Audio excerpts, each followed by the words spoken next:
Hola, ¿cómo están? Bienvenidos. Este es el primer programa, se llama Tertulia Trasandina, para Radio Apruebo de Chile. Estamos muy contentos con esta iniciativa de poder entregarles a ustedes conversación de distintas temáticas. Nosotros somos tres chilenos que estamos hace ya un tiempo viviendo acá en Buenos Aires. Y bueno, se nos dio la oportunidad de poder hacer este programa y la verdad que nos llena de alegría y de orgullo poder aportar con un granito de arena para lo que son las próximas elecciones. Yo me voy a presentar brevemente. Mi nombre es Tamara Callejas, yo soy periodista, además cineasta, me dedico a los documentales y además muy activa en la lucha por los derechos humanos, que eso es como mi gran militancia que llevo en la vida. Así que estoy muy contenta de que este va a ser una plataforma, digamos, como para poder solamente conversar de política, sino que además también de otros temas interesantes y que están incluidos hoy, por suerte, en el borrador de la nueva propuesta de constitución. Así que bueno, le paso el pase a mi compañero Mauricio para que se presente. Hola, ¿qué tal? Buenas tardes, mi nombre es Mauricio Arturo Fuentes, soy actor, dramaturgo, director de teatro. Puedo decir que soy un militante del teatro. A través del teatro expreso mis ideas políticas sobre la sociedad, crítica, etcétera. Digamos, mi territorio el teatro, y de ahí me abro hacia diversos temas. Y en esta oportunidad fui invitado por Tamara para contribuir desde mi mirada, digamos, desde el arte. Me abro hacia las temáticas que vamos a ir exponiendo en cada capítulo, en cada programa. Seba, te doy la palabra. Gracias, Mauricio. Bueno, bienvenidos también a este programa. Estamos aportando y tratando de entender todo lo que está pasando en Chile. Un proceso histórico que se va a vivir el 4 de septiembre, que se viene viviendo ya hace un año, cuando empezó la constituyente, hace mucho antes también, que fue el estallido social, y antes, cuando fue impuesta esta constitución en dictadura, que es la que queremos cambiar para un Chile más justo, más digno. Y también, bueno, yo soy periodista, ya llevo 3 años acá en Buenos Aires, y nuestro invitado de hoy, para poder conversar sobre justamente este proceso histórico que se está viviendo en Chile, sobre principalmente las fake news, que es un concepto que se está ocupando mucho hoy en día, pero que sabemos que es muy antiguo, y también para poder analizarlo, para poder entender su línea discursiva, de dónde vienen también este posicionamiento de la noticia falsa, de la posverdad, no solamente a través de las redes sociales, sino que también cómo se toma la agenda mediática, la agenda pública, cómo va posicionando mentira en este caso de la nueva constitución y así del discurso político. Estamos con Marcel Lermité. Él es el periodista, licenciado en Ciencias de la Comunicación y magíster en Comunicación Política y Gestión de Campañas Electorales. Ha sido consultor en campañas electorales en América Latina, el Caribe y Europa, asesor de legisladores y gobiernos locales en Iberoamérica, y también autor de libros como La reestructura, la comunicación de gobierno en la primera presidencia de Tabaré Vázquez, y la campaña del plebiscito de 1980, donde también vamos a hablar de eso, y también sobre el libro La victoria contra el miedo. Entonces tenemos una persona, un gusto, Marcel, que vamos a conocer de su experiencia, y también nos puede narrar y explicar un poco más este fenómeno que la gente, bueno, nosotros también estamos como muy emocionados de conocer y muy interesados también. Así que, Marcel, te doy la palabra, que también nos pueda hablar en qué estás ahora, dónde estás, en esta nueva experiencia allá en Perú, y bienvenido. Bueno, muchísimas gracias. La verdad que es más que un gusto poder conversar con ustedes. Muy bueno el proyecto de tener una radio a prueba, de estarse ocupando y preocupando también sobre el proceso eleccionario chileno y el plebiscito.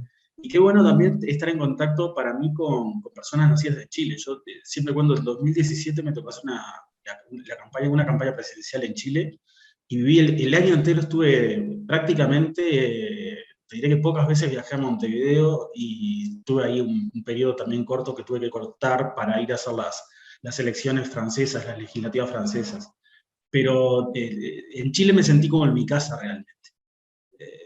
Logramos una gran afinidad con la gente en general, me trataron como, la verdad, que como un chileno más, y es algo que he valorado muchísimo y que he aprendido a partir de ese año en particular, aprendí a querer mucho más al chileno y a entenderlo más, ¿no? Entonces, la verdad que estoy muy, muy contento de estar en contacto con ustedes, y también lo importante de que estando fuera del territorio nacional, estén trabajando también por un proyecto como el Apruebo, que es importantísimo, no solo para Chile, sino te diría que para América Latina entera. Gracias, Marcel. Y ahora, ¿dónde te encuentras? Si nos puedes, como, ¿en qué estás ahora? Conocer también tu estado del arte actual. Estoy en Perú, estoy trabajando en las regionales peruanas.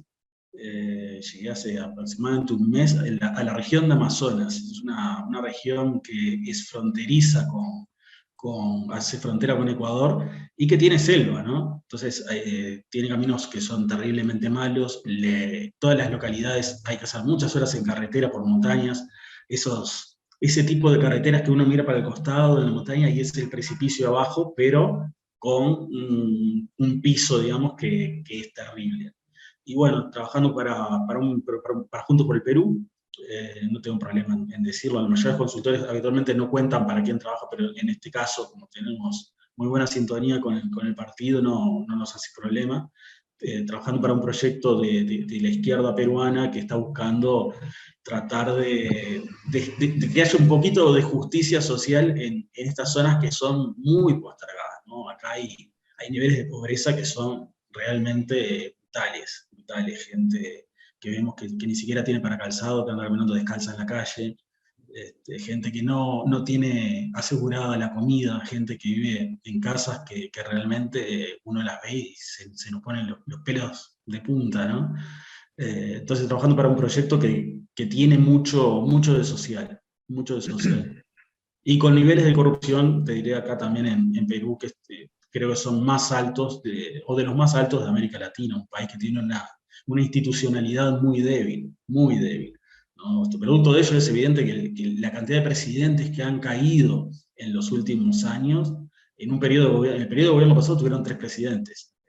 Y ahora, bueno, Castillo está siendo cuestionado y seguramente, o posiblemente, termine cayendo también, o si no cae va a tener un gobierno que va a estar muy, muy debilitado porque no tiene mayoría en el legislativo, en el Congreso.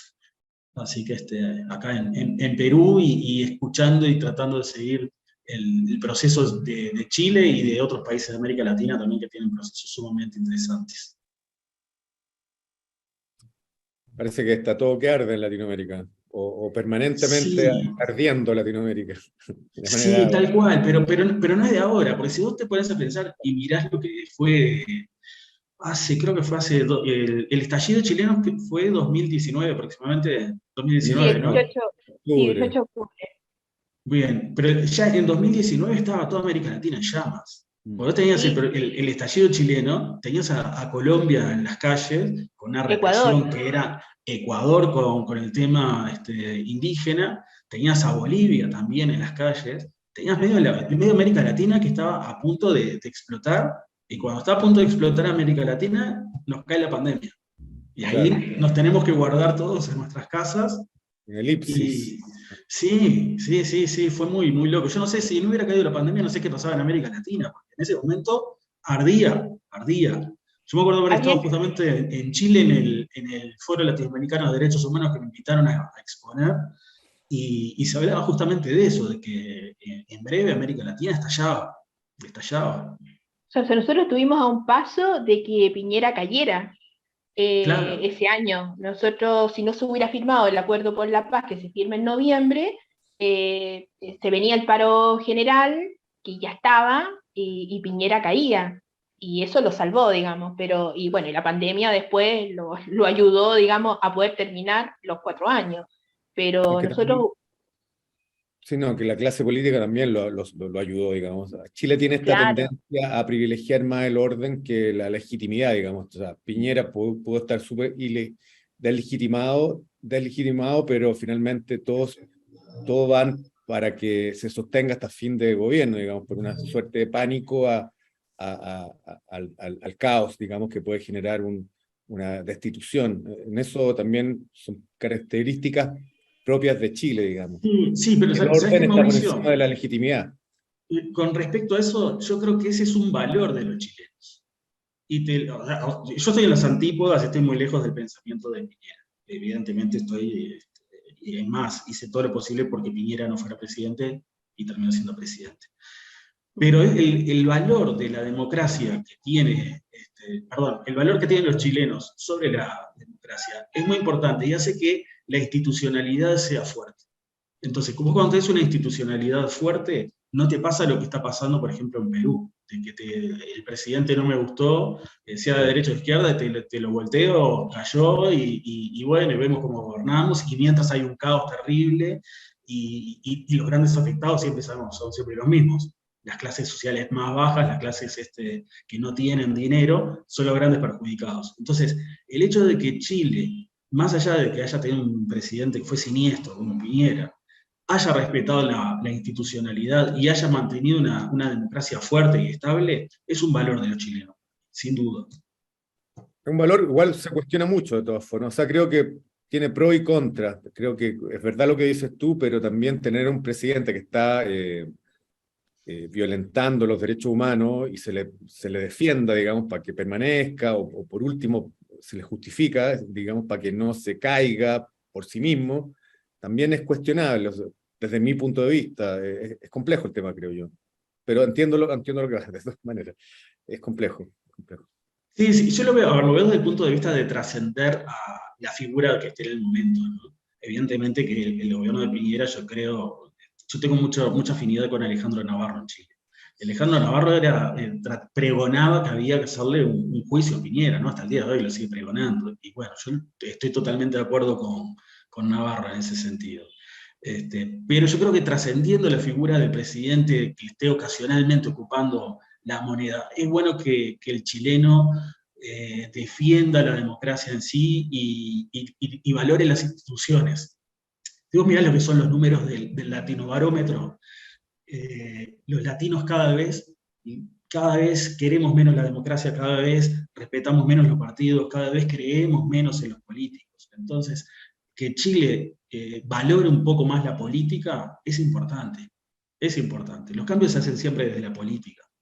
Entiendo que la gente no valora la política porque los políticos que hemos tenido en América Latina han tenido niveles de corrupción y se han privilegiado a sí mismos y han sido un desastre. Por algo no creemos, evidentemente, en los políticos y en los partidos políticos, y por algo valoramos tan poco o cada vez menos los sistemas democráticos. Pero yo creo que hay que valorarle eso a Chile. Por lo menos yo se lo valoro.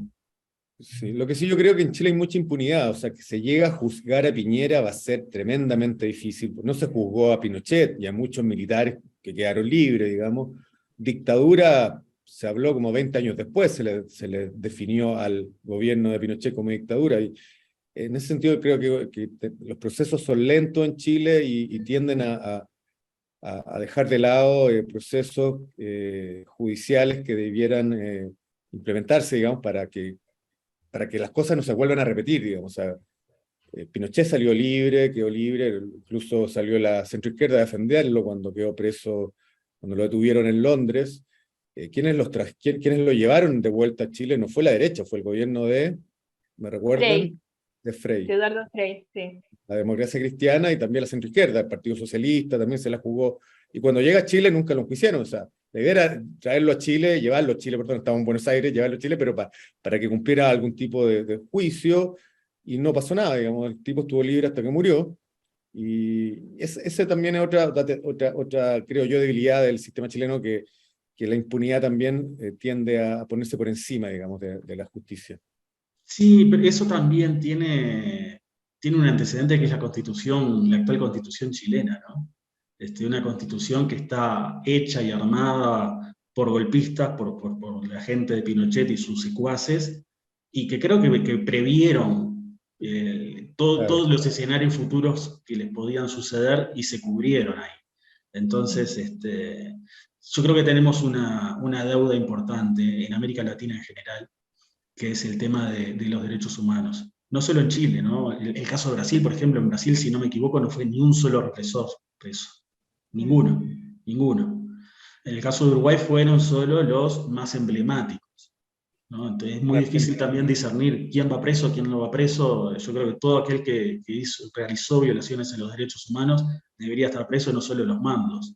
Pero bueno, en América Latina creo que estamos en una gran deuda en el sentido de la justicia, y no solo la justicia formal, digamos, sino también todo lo que está vinculado a los desaparecidos, ¿no? Hay muchos desaparecidos, ellos siguen teniendo la información, ellos saben dónde están los desaparecidos, y hay muchas familias que están esperando, hay muchos niños que fueron raptados y que hoy no están con sus familias. Entonces estamos teniendo una deuda muy grande como latinoamericanos con nuestra propia gente, todos, ¿no? Y cuando digo todos, me refiero a todos, porque creo que todos podemos hacer un poco más, todos podemos reclamar más, todos podemos hacer algo extra. En el caso de Uruguay, por ejemplo, los 20 de mayo, que es el día de la marcha del silencio, todos marchamos, posteamos en redes sociales, pero ¿qué pasa después, al otro día, o a los 3, 4 días, a la semana o al mes? No estamos con ese tema militando día a día, sino que agarramos fechas puntuales, salimos a la calle, reclamamos, así que todos podemos hacer un poco más. Evidentemente que estamos también en manos de estos gorilas que tienen información y que no la vuelcan. Tal cual. ¿Sabes lo que es muy interesante lo que estás diciendo con el tema de la impunidad que puso Mauricio y de lo que estás diciendo tú, que es a nivel latinoamericano, digamos? Lo que pasa es que obviamente nosotros hemos sabido que ha habido países, digamos, que han podido avanzar un poco más en esta temática, como por ejemplo acá Argentina, pero sin embargo, tú dijiste una frase anteriormente y te quiero llevar por ahí, ¿no? Que cuando dijiste que la Constitución del 80 un poco deja amarrado también el futuro, ¿no? De cómo la impunidad iba también entrelazada, digamos, con esa Constitución, ¿no? Y un poco te quiero llevar a eso por tu libro que escribiste sobre la Constitución del 80 en Chile, que justamente fue un día que lo encuentro tremendo. Yo era muy chiquita, no me acordaba que había sido justamente la elección un 11 de septiembre del 80, que es una fecha, ¿no? Es la fecha del golpe de Estado. Eh, y hoy estuve para poder prepararme un poco para hablar contigo. Como no alcancé a leer tu libro, leí brevemente una pequeña historia de lo que más o menos hablaba tu libro, pero me puse a mirar si encontraba en YouTube, por ejemplo, publicidad de la época, ¿no? De la propaganda que se hizo en la época. Porque obviamente estábamos en una dictadura, la peor temporada de la dictadura, que parte desde el 73 hasta el 80, que además es donde la mayor cantidad de desaparecidos hay y de ejecutados políticos. Eh, la pregunta que te quiero hacer tiene que ver un poco con eso. Esta sociedad que obviamente gana el sí y que era muy difícil que ganara la otra opción, que era el no, porque además tampoco obviamente tenían posibilidad de hacer una propaganda en los medios de comunicación, que estaban completamente cooptados, digamos, por la dictadura, y ellos lo que hacen es una reunión en el Teatro Caupolicán, ¿no? Donde estaba el padre del tipo que después trae a Pinochet desde Londres, ¿no? Que es Eduardo Frei Montalva, dirigiendo, digamos, este como mitin político que estaba en favor del no, ¿no? En esa época. Obviamente gana el sí. Obviamente la Constitución se aprueba. Dicen por ahí que ha habido mucha ilegalidad, yo no manejo mucho esas cifras, por ahí tú las sabes, un fraude. que hubo un fraude. Y por otro lado, el sentir de que ese día Pinochet, creo que por primera vez es nombrado presidente de la República, y además entra por primera vez a la moneda que ya había sido restaurada del bombardeo, ¿no? Tiene mucho significado esa fecha, que yo no lo recordaba porque era muy chica en esa época, pero además el simbolismo de lo que hace, porque yo lo que veo en la publicidad de aquella época es que más allá de las ideas, son simbolismos. No hablaban tanto del terror, pero sí de lo que significaba ellos como los que nos habían liberado de este país próspero y mejor, y etcétera, cuando justamente en aquellos años, los 80, fue la peor década económica en Chile. Fue cuando quebraron los bancos y hubo una crisis económica importante. Entonces, en base a eso, perdona que mi pregunta sea tan larga, pero en base un poco a esto, ¿cómo en tu libro, cómo diferencias lo que era la sociedad chilena en aquella época y la sociedad uruguaya en aquella época también, que sí logra ganar la opción disidente, y en Chile no? ¿Tú a qué piensas que se debía eso? Bueno, hay varios factores. Yo la investigación la centro más en Uruguay, si bien comienzo con el antecedente del 11 de septiembre del 80 en Chile, los proyectos eran casi gemelos, ¿no? Eran proyectos que lo que hacían era blindar a las dictaduras, darles poderes mucho más grandes de los que tenían, formalizar determinados poderes que ellos los habían tomado de facto y echar a andar después de eso. Entonces, ¿qué sucede? A ver, yo no creo que en Chile haya habido fraude, honestamente. Creo que lo que se daba en ese momento era que había un gran miedo en la sociedad, lo cual era lógico. O sea, es muy fácil nosotros que éramos niños o éramos muy pequeños juzgar a toda esa población que estaba viviendo un momento que era terrible.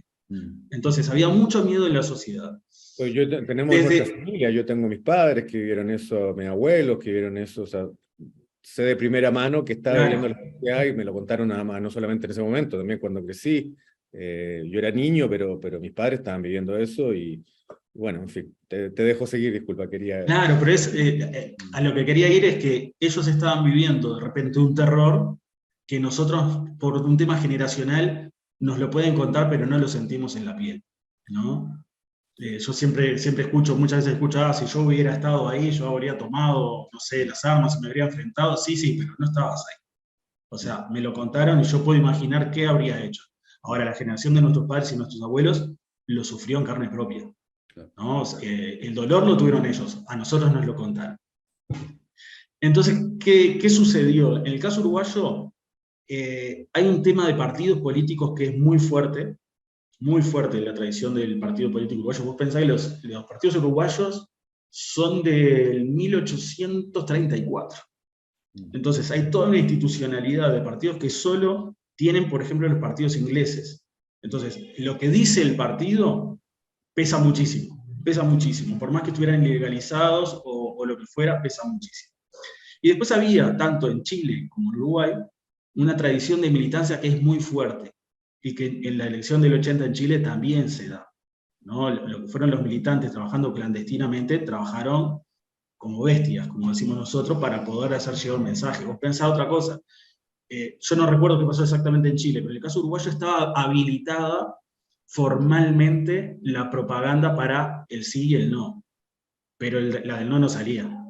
O sea, te decían, sí, si quieren, pueden pasar, si quieren, pueden ir a las radios, pero vos llevabas el spot a la radio y no te lo pasaban. O sea, no salió ni una sola publicidad por el no. Si vos buscás, solo salió propaganda clandestina, y cada vez que encontraron propaganda clandestina fueron presos. Entonces, en lo formal te decían que sí se podía hacer publicidad, pero en lo real no. Entonces, eso lo que hacía era que si no trabajabas en forma militante, si no vos no trabajas clandestinamente, yendo a los lugares más insólitos, y recorriendo el país y golpeando puerta por puerta, no hacía llegar el mensaje. Y Chile tiene el problema de lo que son las distancias geográficas. Chile es un país larguísimo.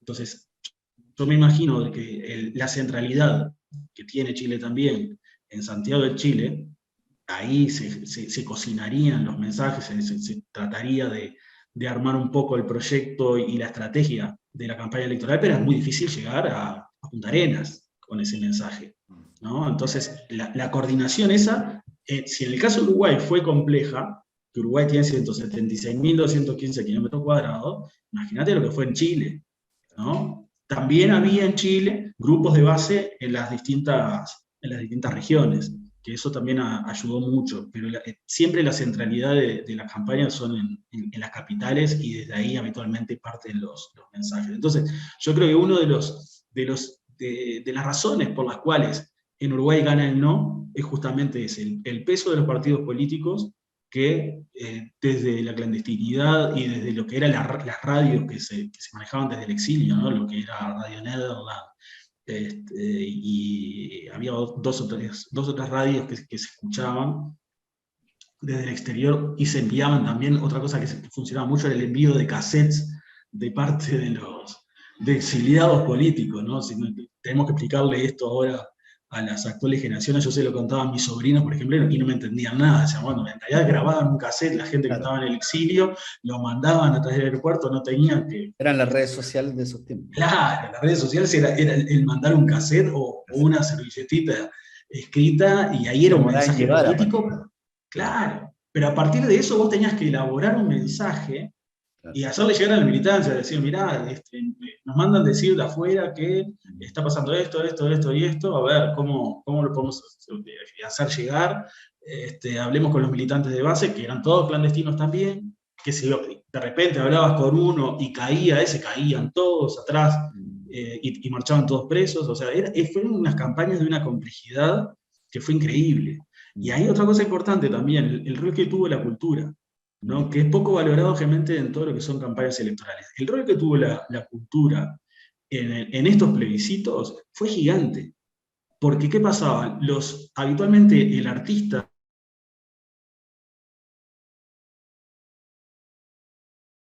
que no tienen los políticos. Entonces los artistas podían decir cosas o decían determinados mensajes, y la gente también había generado la capacidad de decodificar los mensajes de otra manera, ¿no? Hay una canción que dice, una canción uruguaya, que porque el corazón no quiere entonar más retiradas, ¿no? Una canción que si bien era política, no tiene un mensaje. Y la gente escuchaba enton armas retirada, como de retirarse de la lucha armada. O sea, la gente había generado una sensibilidad tan grande para decodificar los mensajes que hasta leía mensajes en donde no había. Lo cual era fantástico, ¿no? O sea, producto de lo que eran los gobiernos dictatoriales que estábamos sufriendo, de que no te dejaba, la censura imperante era muy grande, ¿no? Y no te dejaban ni respirar. Entonces vos ahí tenías que apelar a la creatividad de la imaginación para hacer llegar los mensajes, y vos sabías que como estaban apelando a la imaginación para hacer llegar el mensaje, tu imaginación trataba de tener todas las antenas paradas en un 200%, para ver dónde había un mensaje que no habíamos visto. Claro. Entonces esa fue otra de las características importantes, el rol que jugaron los artistas. Y una cosa importante también es el tema de los medios de comunicación, que lo hablamos al principio y quedó medio, me gustaría retomar ahí. ¿Qué pasaba con los medios de comunicación? Los medios de comunicación sufrían una censura que era terrible. Ahora, pero los trabajadores de los medios de comunicación muchas veces sí eran demócratas. Entonces, meter a todos los medios de comunicación dentro del mismo paquete, sí podemos poner al medio, pero hay que salvar a lo que eran los trabajadores de los medios, que muchas veces se jugaban y publicaban artículos y les caía la censura o les caía la cárcel arriba. Entonces, como también al mismo tiempo sabías que te podía caer la cárcel arriba, funcionaba lo que era la autocensura, y de eso se valían muchísimo los gobiernos dictatoriales. Saber que te presionaban en el medio, vos decías, está bien, ¿hasta dónde puedo escribir? Y ya vos mismo te empezabas a censurar y se creaba una cultura que estaba bastante compleja. No solo ese tipo de censura operaba, sino también la desfinanciación de los medios de comunicación, ¿no? Vos de repente, sucedía en casi todos los países de América Latina, que venían los militares, requisaban los diarios, que la gente de esa época se informaba por básicamente diarios y la radio, te requisaban los diarios y te los rompían. Entonces te hacían perder un montón de plata. Y ahí no estamos hablando de medios millonarios en los que atacaban. Realmente los medios más grandes de cada país fueron funcionales a la dictadura. Estamos hablando de los medios que podían hacer un determinado tipo de resistencia política y social.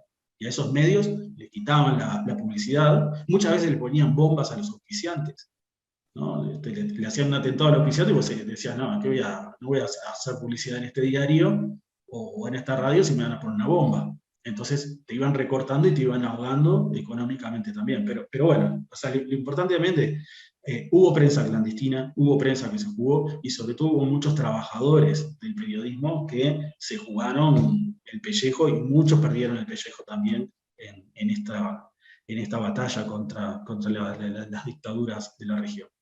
Sí, cómo esas cosas también pasan hoy en día. Por ejemplo, el tema de la cultura en Chile también. O sea, el comando hoy en día del apruebo, uno de los comandos centrales, tiene rostros culturales. Actrices, actores, cantantes, cómo se implementa también nuevamente eso en esta época.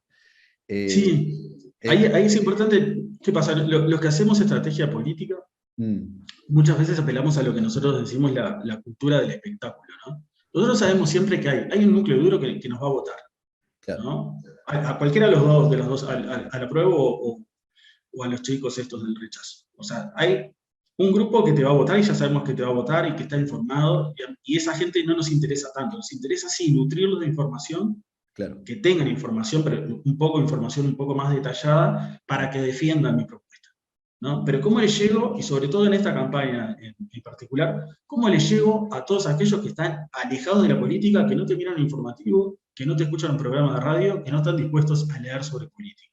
Mm, Entonces, ahí yo lo que tengo que hacer es llegar a través de lo que denominamos la política del espectáculo, ¿no? Yo sé que a mí, como político, no me va a escuchar nadie.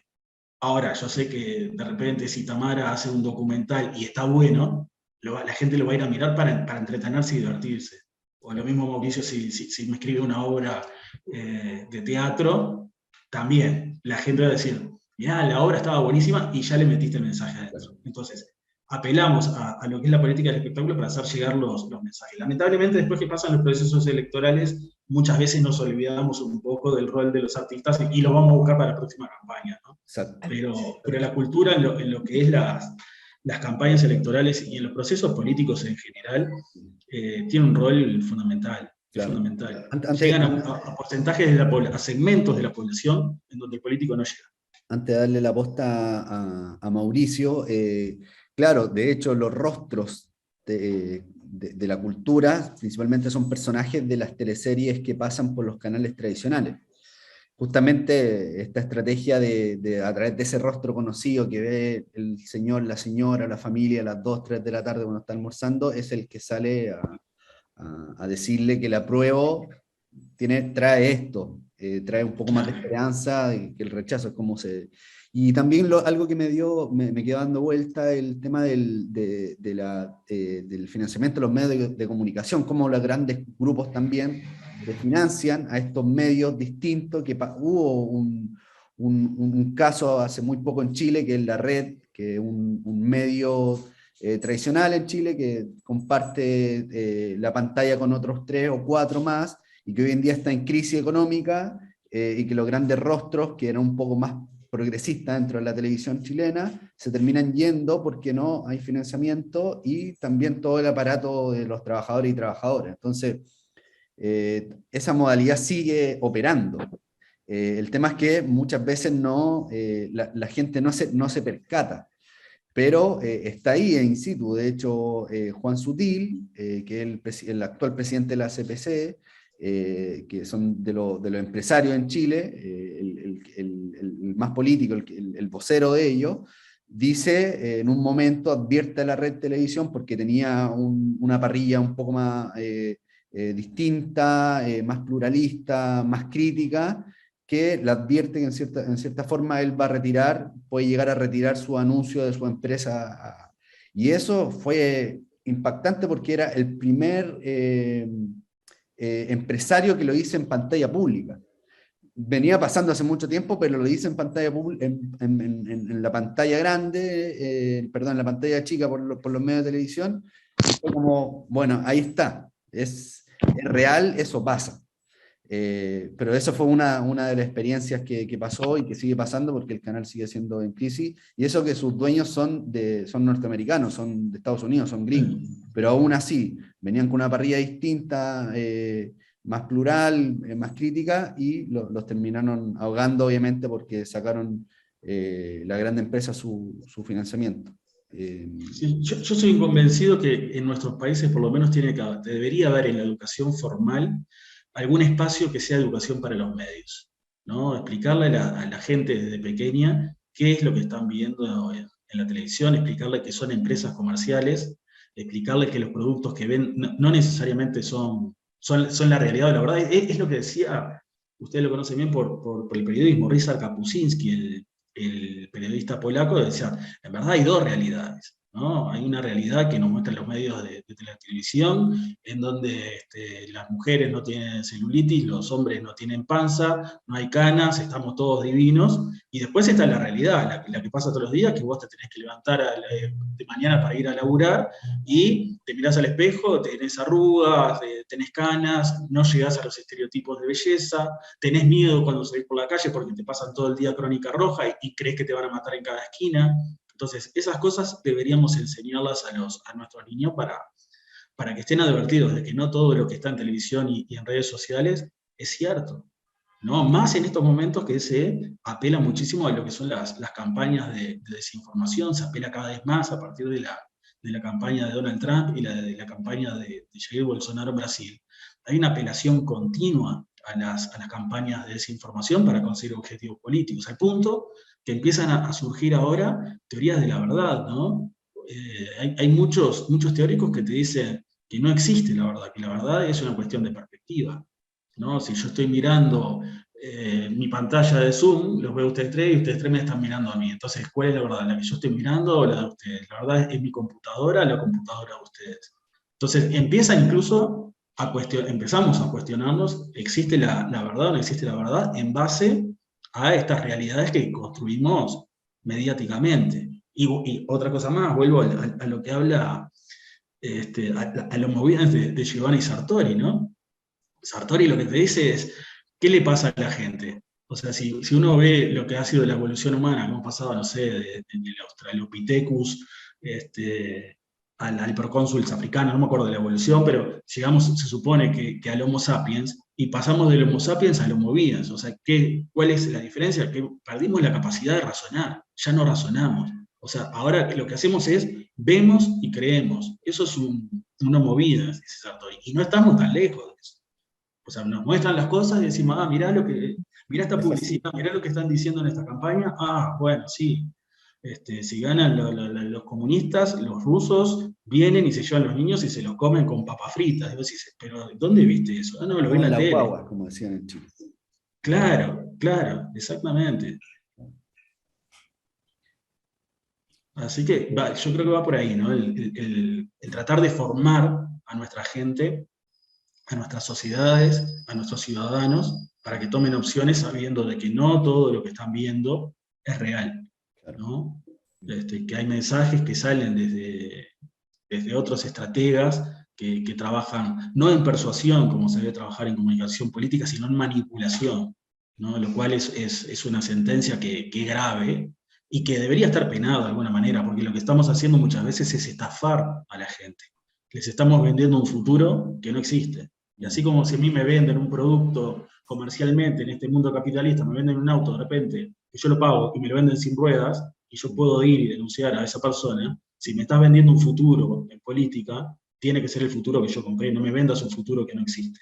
Entonces, deberíamos tratar de ver cómo generamos determinadas garantías a las ciudadanías, y depende también de nosotros, de reclamar y de denunciar los que tienen posibilidades, como en el caso de ustedes, que tienen un programa de radio y lo están mostrando y lo están difundiendo con la responsabilidad ciudadana que tienen. Claro. Mauricio. Bueno, yo había formulado una pregunta que de alguna manera la está respondiendo ahora, que tiene que ver cómo desmantelar, digamos, las fake news o las posverdades que se instalan. Quizás te puedo poner un poco el contexto chileno, digamos, que creo que tiene una identidad distinta o rasgos distintos a otros países de la región. Yo como espectador te puedo decir, por ejemplo, veo mucho programa de televisión de debate político y hay una diferencia abismal entre Chile y Argentina, que es el referente que tengo. Por ejemplo, en el debate político en Argentina hay mucha frontalidad, las cosas se dicen incluso de manera muy vehemente, a veces se les pasa incluso la mano, digamos, con insultos, pero por lo menos hay una libertad para decir lo que se piensa. En Chile, que es un país más conservador, donde en estos espacios de comunicación y de debate hay mucha represión, se suele hablar con mucho eufemismo, por ejemplo, lo que te decía antes, o sea, tardamos como 20 años en decir la dictadura a través de los medios de comunicación, estaba prácticamente prohibido, no porque se prohibiera por norma, sino que porque hay como una suerte de código social que te lo impide. Entonces, se hace mucho más difícil en Chile, creo yo, desbaratar la fake news, o las fake news, digamos, en general. Cuando te la instalan en medio de comunicación, por ejemplo, los periodistas, más que reafirmar la mentira que te puede decir un político, sea de derecha o de izquierda, aunque por lo general en Chile son los de derecha los que instalan fake news, el periodista no interpela, no corrige la mentira, sino que la deja pasar, siendo cómplice, pasivo, digamos, de esa fake news. Y por otro lado, la centroizquierda, que aparece también en los medios, por miedo, digamos, a que te censuren, dejan pasar muchas veces también esas mentiras, o las interpelan, pero de manera como no directa, digamos. Entonces el público termina no entendiendo nada, o entendiendo lo primero que logran recibir, digamos. Entonces, a mí me cuesta como pensar cómo poder cambiar ese sistema, por lo menos para Chile. Te hablo de manera específica, sé que ya nos diste alguna herramienta, pero también teniendo en cuenta en el caso chileno las características de nuestra sociedad, digamos, que es distinta a la Argentina, que es más como expresa la rabia. En Chile, si tú estás en un programa de televisión y tenías a un corrupto al frente, si tú le dices corrupto al corrupto, lo más probable es que te terminen sacando a ti y no al corrupto, digamos. Eso para mí es muy chocante, y para la sociedad en general lo es, digamos.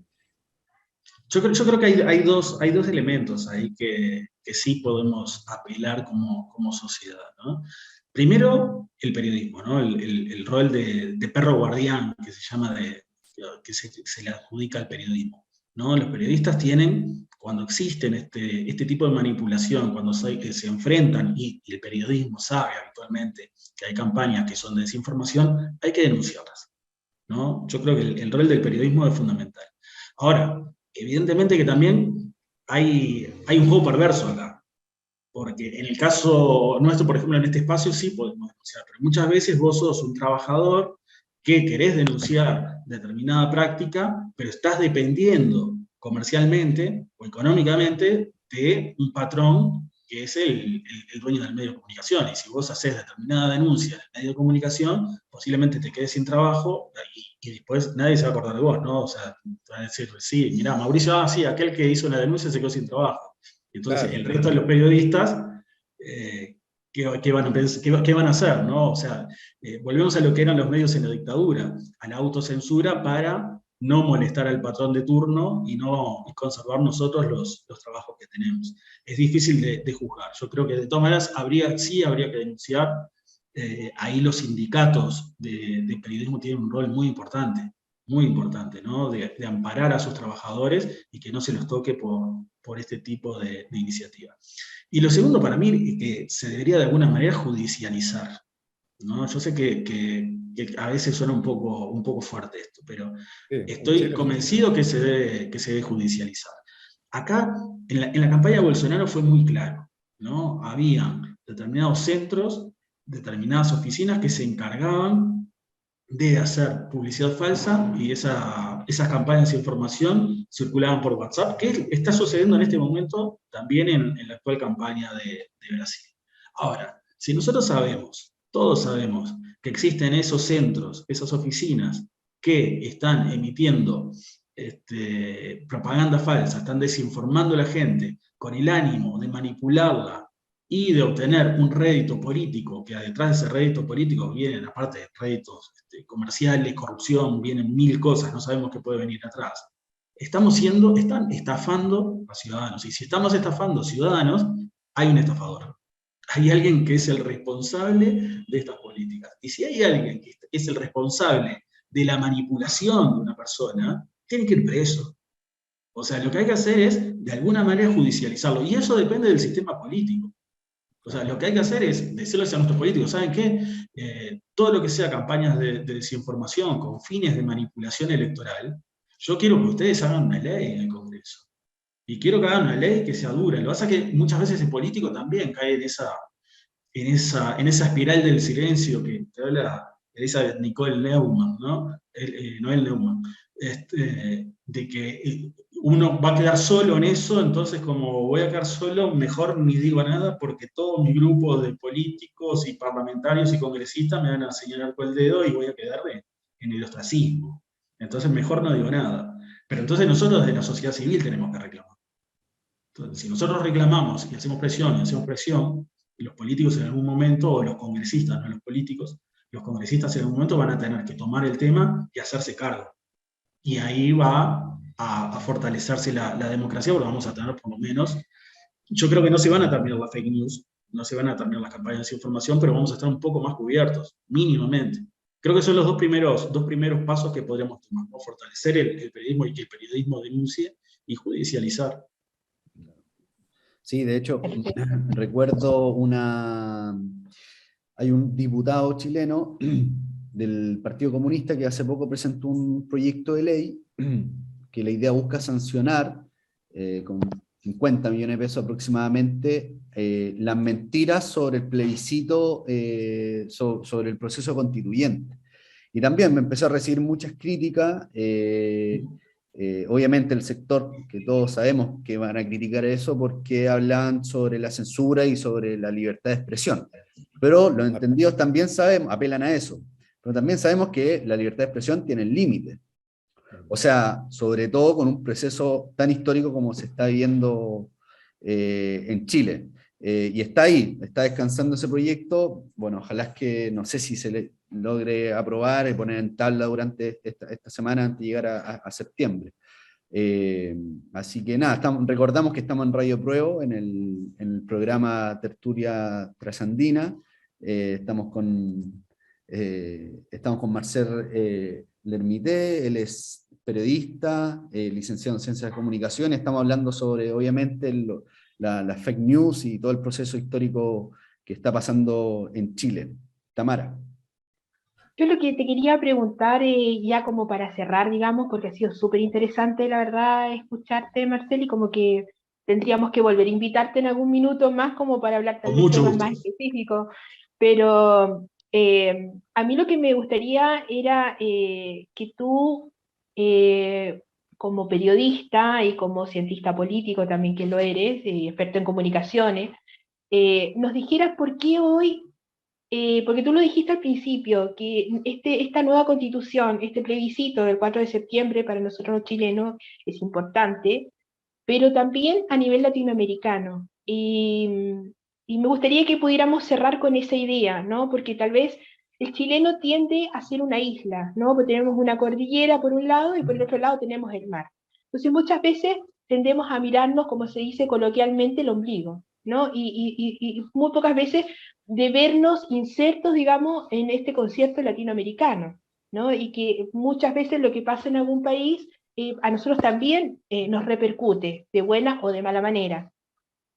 Entonces me gustaría, como para poder cerrar, digamos, esta súper conversación que hemos tenido contigo, un privilegio, que nos digas más o menos por qué sientes que, o cuál es la importancia que tiene este hecho de que nosotros podamos aprobar esta nueva constitución, no solamente para Chile, sino que a nivel del concierto latinoamericano. Mirá, yo creo que nosotros tenemos un problema importante que tenemos que resolver, los latinoamericanos, que tenemos que apostar por la patria grande de verdad. Tenemos que dejar de pensar cada uno individualmente en su país y mirarnos cada uno, como decís vos, Tamara, mirarnos el ombligo. Tenemos que tener una visión de somos latinoamericanos. Es la única manera que tenemos de crecer. Yo como latinoamericano y como persona que quiero muchísimo Chile y que he trabajado en Chile y que tengo muchísimos amigos allá, no puedo permitir de que exista todavía en el año 2022 vestigios de la dictadura de Pinochet, ¿no? Entonces, el último vestigio, no es el último, porque hay varios vestigios de las dictaduras latinoamericanas, pero legal y formal, la última constitución dictatorial que tenemos en América Latina es la chilena, ¿no? Es una constitución que no tiene absolutamente nada que ver con el mundo que vivimos actualmente y con la sociedad chilena actual.